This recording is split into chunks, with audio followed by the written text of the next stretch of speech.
quand je pense à la bientraitance, c'est la notion de faire du bien, mais de faire du bien dans deux directions. Faire du bien à l'autre, une bientraitance donc tournée vers autrui, mais aussi faire du bien à soi-même, une bientraitance tournée vers soi-même. Parce que si je ne suis pas un bon compagnon pour moi-même, il est peu vraisemblable que je puisse l'être pour ceux qui m'entourent. À votre avis, est-ce prévoir une éducation à la bientraitance nécessaire ou juste un fantasme? Oui, non, c'est nécessaire, je pense, parce que c'est pas naturellement qu'on a le sens du partage je pense que ça s'apprend, prendre soin des autres.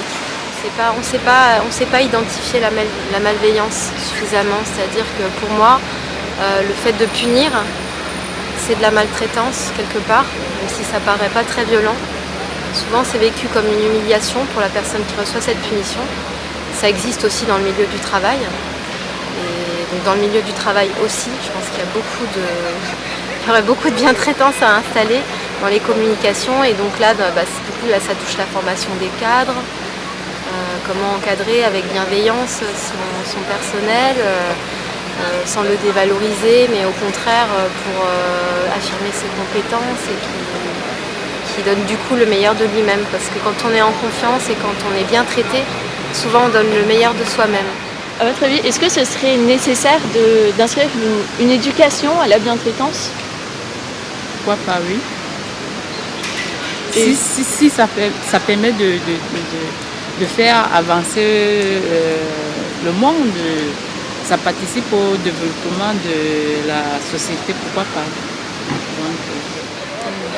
Je pense que c'est important de sensibiliser, mais peut-être sous la forme de conférences régulières, des réunions.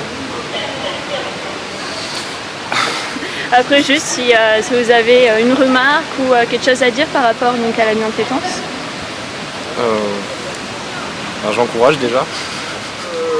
Oui, on peut faire une éducation, mais comment éduquer à la bientraitance pour des gamins qui, parce que les parents sont pressés le matin, on leur crie dessus, des trucs qui...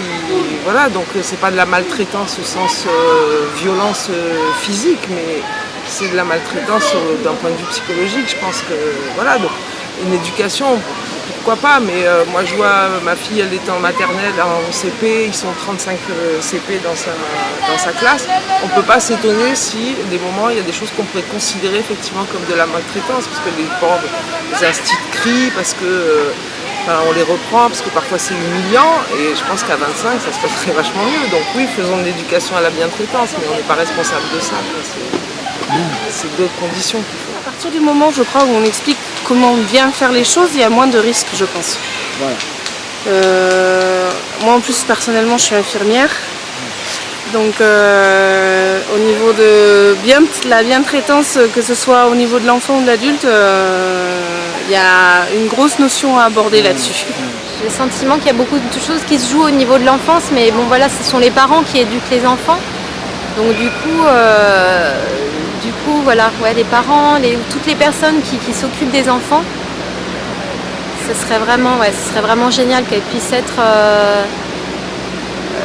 éveillées à cette question de la bientraitance. Parce que ça me paraît fondamental.